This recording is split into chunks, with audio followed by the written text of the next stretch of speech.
This is the Philippines. Mabuhay! We are ANC.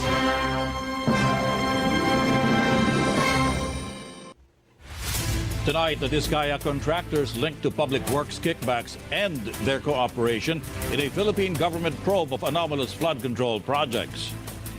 The Philippine Justice Department issues an immigration lookout order for another batch of persons allegedly involved in flood control anomalies. Students from various universities across the Philippines gear up for another anti-corruption protest on Friday. And the Palestinian militant group Hamas reasserts control over Gaza as Israel withdraws its troops from the enclave.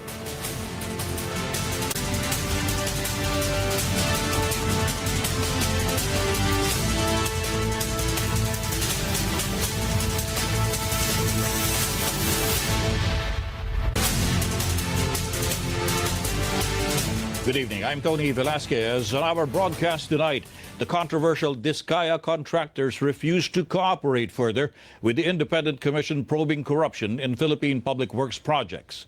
Meanwhile, the commission gets the Justice Department to issue a new watch list order for 19 persons linked to anomalous flood control projects. Johnson Marabat has tonight's top story. Government contractors Curly and Sara Diskaya will no longer cooperate with the investigation of the Independent Commission for Infrastructure into the flood control scandal. This was announced by ICI Executive Director Attorney Brian Keith Hosaka after the couple attended Wednesday's hearing. Upon the advice of their counsel, they invoked their right to self-incrimination and manifested that they will no longer cooperate with the investigation being conducted by the ICI. According to Hosaka, the couple reached this decision after ICI member and former Public Works Secretary Rogelio Babe Singson said in an interview with ABS-CBN's Karen Davila that no one has qualified yet to be a state witness. No way. They are not the least guilty. They are not. They are principal players. Nakinabang na yung mga yan. Tama na. Galit na yung tao dahil sa kanila. Tapos bibigyan mo ng state protection to be able to get away from further cases and enjoy the benefits of their anomalous practices. Huwag naman. But Hosaka pointed out, Singson's statement is a personal opinion and not the position of the ICI. They explained that they were thinking that when they cooperate before the ICI, they will be getting a favorable recommendation from the Commission as state witness. Despite this development, investigations of the Commission will continue. However, all information and announcements will now be made by the Executive Director or will come straight from its Chairman, Andres Reyes Jr. Marami naman tayo mapapagkuhanan ng information. In fact, ang dami nang nagte-testify. And pagdudugtong-dugtong natin lahat yan para makuha natin kung ano talaga nangyari. Definitely, we will get to the bottom of this. Another batch of individuals have been placed under an immigration lookout bulletin order.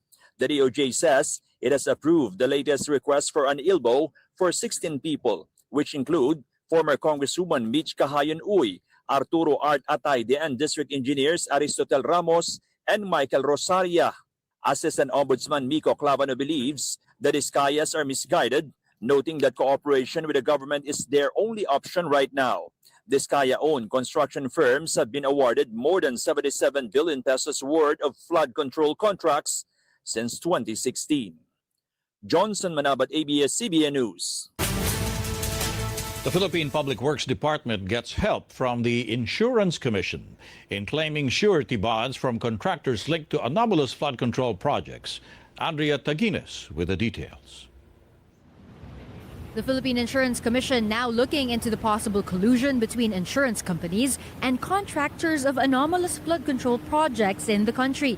Commissioner Reynaldo Regalado said while they have yet to uncover actual evidence, they're not discounting the possibility that insurance firms could be in cahoots with construction companies, particularly those that handled the ghost flood control projects discovered by the Department of Public Works and Highways. Meron pong isang project na tinitingnan namin na parang isang taon, biglang natapos ng 3 buwan. tapos isasara na kagad yung project, medyo mapapaisip ka, no? Paano nangyaring natapos, no? At paano hindi nalaman ng kanilang insurance company. Iingatan po namin yung parte ng collusion. Baka meron nga po ganung nangyari. It will range from suspension, revocation of license to fines and penalties. Regalado believes the data sharing and cooperation agreement he signed with DPWH Chief Vince Dizon would aid their investigation. Moving forward, Regalado also wants insurance companies to improve their monitoring of projects, such as by requiring physical inspection. Kung ano kanya-kanyang role tayo eh. Ito pong insurance ay dapat mag-role din ng kanyang parang other duty aside from the financial. Talagang makita rin nila na talagang natatapos ang mga proyektang kanilang pinangatawanan. The memorandum of agreement is also aimed at fast-tracking the recovery of surety and performance bonds. Dizon said the DPWH has already written to the insurance firms who covered the controversial flood control projects in the 1st District of Bulacan, which officials say is the epicenter of the corruption scandal. These are Liberty Insurance Corporation, Travelers Insurance and Surety Corporation, and Sterling Insurance Company. Ang claim ay up to 30% ng contract price. Sabihin mo na, mga kontrata natin na ngayon na pinafile natin, marami dyan, mga around 100 million per contract. So, up to 30 million pesos, bawat kontrata ang pwedeng i-claim ng gobyerno. Kung hindi sila mag-cooperate, pasensyahan tayo, aabot tayo ng korte. Dizon also urged other insurance companies to already come forward if they find any irregularities with the projects they insured. Andrea Taguines, ABS-CBN News. More anti-corruption protests are set to be held Friday by Philippine university students. A protest march to Malacanang is planned in Metro Manila, while similar protests are also planned in Cebu and Davao. The students are demanding accountability from top government officials amid the country's massive corruption scandal. Iniimbitahan natin ang pinakamaraming kabataan na nakapag-walkout na, gustong mag-walkout pa ulit at hindi pa mag-walkout, na sumama sa National Day of Action at ipakita yung militansya natin ng hindi pagtanggap ng back to normal operations, as if hindi natin ina-unearth yung trillions of pesos of corruption na dinanakaw sa kinabukasan ng kabataan. Philippine Vice President Sara Duterte accuses the Marcos Jr. administration of being selective in its probe of public works corruption. She says the investigation should not limit its focus on supposed anomalies during her father's administration alone. The Vice President says the probe should extend to the predecessors of ex-President Rodrigo Duterte. She hit back at Malacanang press officer Claire Castro, who earlier said President Marcos Jr. is cleaning up the former president's mess. Huwag silang selective. Huwag silang Duterte ng Duterte lang. Kasi kung meron pa sa administrasyon ni Pangulong Aquino, ni Pangulong Arroyo, lahat, kasama na rin yung iskandalo sa korupsyon sa administrasyon ni Pangulong Marcos. Kasi kung totoong korupsyon ang pinag-uusapan natin, hindi naman kahapon lang ang korupsyon eh. Ngayon lang siya lumaki ng ganito kagrabe na nasira yung ating bansa. Pero yung korupsyon, matagal na nareklamo yan ng bayan. Philippine Vice President Duterte rules out asking President Marcos Jr. for help in securing the interim release of her father from the International Criminal Court. She says there is no way to reverse what she calls as her father's kidnapping and transfer to the Hague Tribunal. The court recently denied the request of the former president's defense team to grant him temporary release on humanitarian grounds. Hindi ko kakasapin si BBM para kay dating Pangulong Duterte dahil ang sa akin is yung ginawa nila na kidnapping ng isang Pilipino sa loob, government kidnapping ng isang Pilipino sa loob ng ating bansa. Pero for me, to go to him and request on behalf of former President Duterte, no. Ma'am, yung Because there's no going back sa ginawa nila na rendition. Malacanang press officer Claire Castro rebukes Philippine Vice President Duterte for claiming she never sought the resignation of President Marcos Jr. Castro insists the Dutertes have been openly demanding for the president to step down. She suspects Duterte supporters are circulating rumors of a supposed military plot to overthrow the president. Sino ba yung nagnanais na makuha ang posisyon sa Pangulo ngayon? Sino ba yung gustong ma-retain ang kanilang power? Hindi ba? At sabi nga natin, ang problema kasi dito, puro salita, puro bintang. Pag walang ebidensya, di ba walang kwenta? Nagsalita naman si General Bronner na mayroong kumakausap talaga sa kanila. Ex-generals pa yata, di ba? Para mga retired, di ba, officials na masasabi natin siguro na talaga maka-Duterte. Dahil ano bang nais nila, di ba? Kapag kasi natanggal sa pwesto ang Pangulo, sino ba ang papalit? So may mga ganong ingay, pero maliit. Ang sabi nga ni Secretary Gibo, certain groups lang, so maliit. So hindi naman dapat na ikaw worry, pero syempre dapat bantayan pa rin. The Philippine Health Secretary inspects an unfinished Marikina City Health Center which had previously been declared as a completed project. The city government denies any irregularity in the project and claims that 21.5 million pesos budgeted for it was insufficient to finish the structure. This report from Francis Orsio. Overgrown with grasses and looking abandoned. That's what health officials found at the supposed Super Health Center site in Barangay Concepcion 2, Marikina City during an inspection Wednesday morning. Health Secretary Teodoro Herbosa, who led the inspection, says the Marikina site is one of the 297 Super Health Centers across the country that have been declared completed but remain non-operational. Despite a reported cost of 21.5 million pesos, what stands in Barangay Concepcion 2 is a mere foundation, the supposed phase 1 of the Super Health Center project. Ang completed pala, ibig sabihin yun lamang phase 1. Mga phases pala yung nangyari dito. Parang mukha siyang gubat, no? Mukha siyang bakanting lote na napakaraming halaman. The Health Department said the project's funding came from the 2021 General Appropriations Act, which was downloaded to the Marikina local government. Construction for Phase 1 began in December 2023 and was declared finished by April 2024. The Health Department notes a functional Super Health Center can be built within 1 to 2 years. But in this case, progress is stalled because the contractor, Streamline Builders Corporation, failed to submit the necessary documents to the Department of Public Works and Highways. Ang sabi naman ng DPWH, hindi nila masimulan kasi wala sila ng tinatawag na as-built plan. Hindi binibigay nung contractor sa DPWH ng as-built plan. Kaya kahit may pondo na para dun sa phase 2 sana, hindi makapagtuloy. The Marikina City government denies claims that the Super Health Center should have already been completed. City officials insist that 21 million peso budget from DOH was only enough to build the foundation and not the entire facility. Hanggang foundation work lang yung 21 million.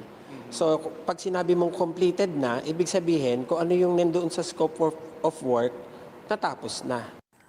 The city government added that it has already requested an additional 180 million peso from the health department to build the 4-story facility, but funding has yet to be released. The Department of Health asserts that based on their estimates, a medium-sized health center can already be built for only 12 million pesos. Still, the Marikina LGU insists there were no irregularities in their handling of the project. Tingin ko nagkaroon ng kapabayaan sa part ng Department of Health. Kulang sila sa funding, kulang sila sa monitoring, kaya nagkaganon ang sinasabi nating proyekto. For now, the Marikina City government plans to resume construction of the Concepcion 2 Health Center in 2026 using local funds. Meanwhile, the Health Department will submit to the Independent Commission for Infrastructure this Friday the list of 297 Super Health Centers previously marked as completed but deemed unusable for further investigation into possible irregularities. Francis Orsio, ABS-CBN News.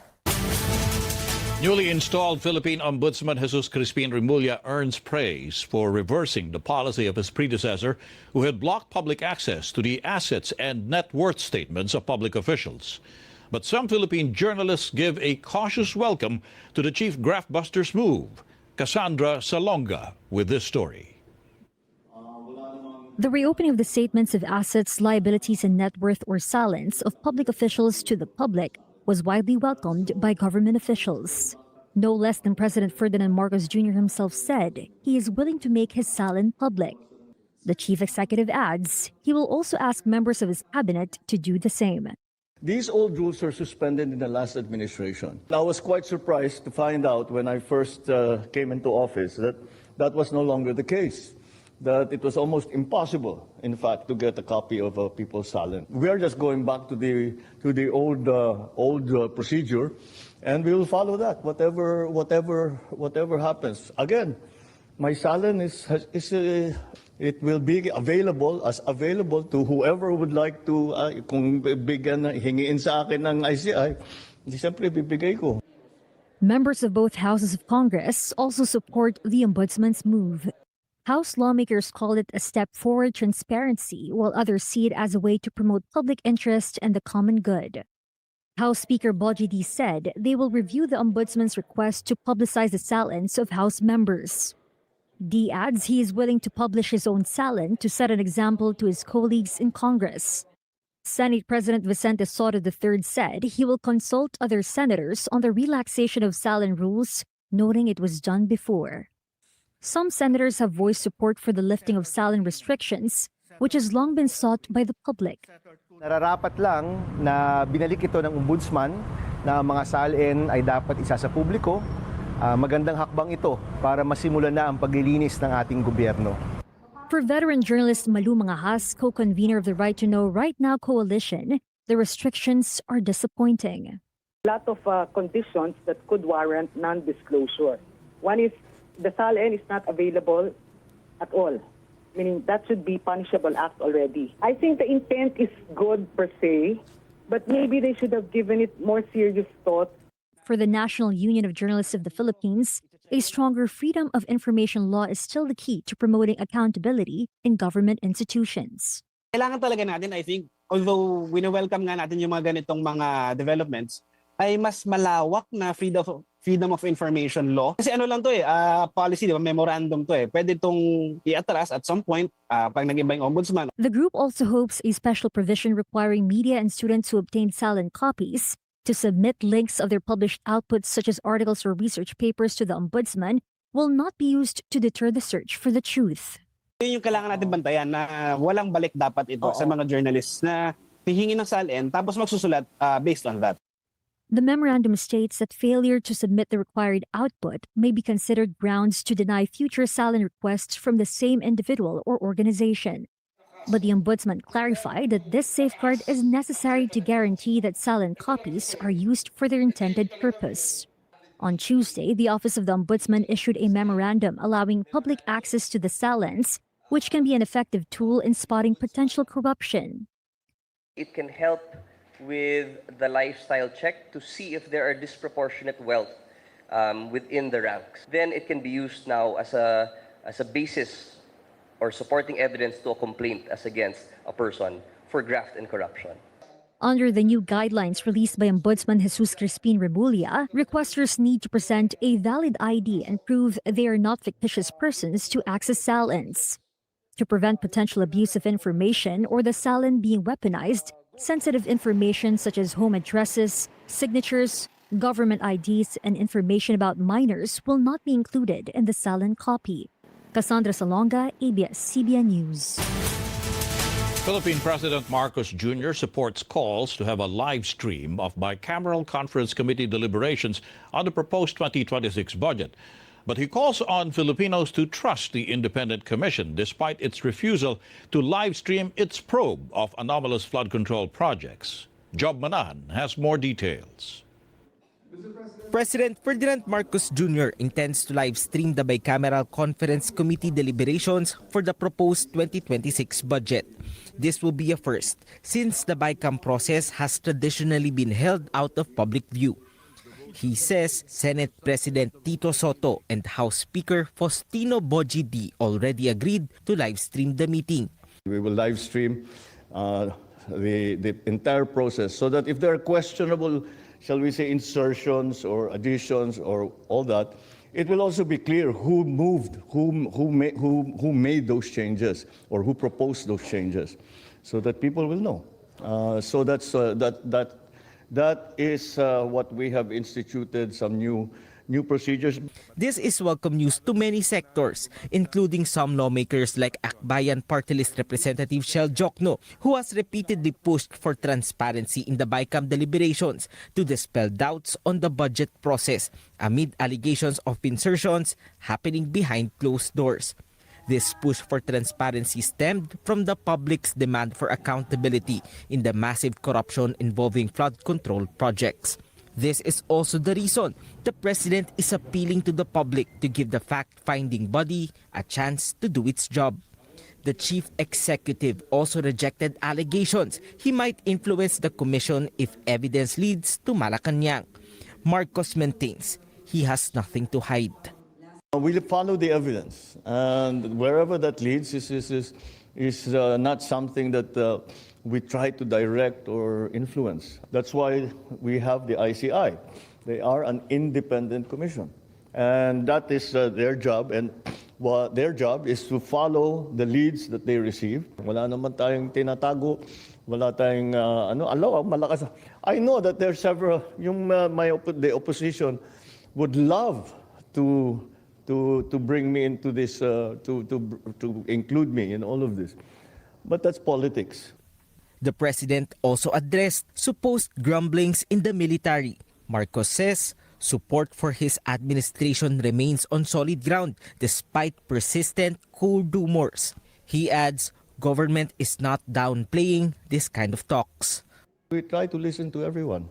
And so that's the only way. That's the only real way that you can keep the support of people in different sectors. When you ask me how confident I am, all I can say is that in our assessment, we are still very much, the administration is still very much on solid ground in terms of support from the different sectors of society. Job Manahan, ABS-CBN News. The chief of the Presidential Anti-Organized Crime Commission in the Philippines is replaced by retired National Police Chief Benjamin Acorda Jr. Malacanang announced Acorda's appointment but did not explain why Gilbert Cruz was removed as the commission's executive director. Acorda retired in March last year after President Marcos Jr. extended his service by 3 months. Cruz led the commission during its crackdown on offshore gaming companies and the subsequent arrest and deportation of illegal offshore gaming workers. A Kuwaiti court convicts the main suspect in the 2024 murder of Filipino overseas worker Daphne Nakalaban. Philippine Migrant Workers Secretary Hans Leo Kakdak says the convicted killer was given a 14-year prison sentence. Nakalaban's killer is a Kuwaiti national who admitted to the crime. The Filipina was reported by her employer to have gone missing in October last year. Her decomposing remains were found 2 months later within her employer's backyard. Coming up, Hamas fighters clash with armed groups in Gaza as the militant group looks to reassert its control over the Palestinian enclave. This and other stories when The World Tonight returns.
We're back on The World Tonight. Hamas reasserts control over Gaza as the group's ceasefire with Israel holds.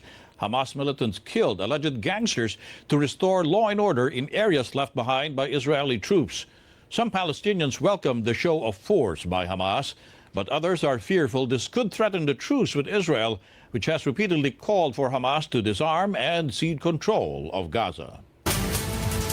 Calm is restored in Madagascar's capital, where weeks of unrest led to the ouster of President Andry Rajoelina. The military has seized power after lawmakers moved to impeach Rajoelina, who earlier attempted to dissolve the National Assembly. Rescue efforts continue for missing workers of a Bangladesh garment factory which caught fire Tuesday. Authorities say 16 people were killed in the blaze. The fire triggered an explosion and the release of toxic fumes at a nearby chemical warehouse. Local authorities have yet to confirm the total number of missing workers.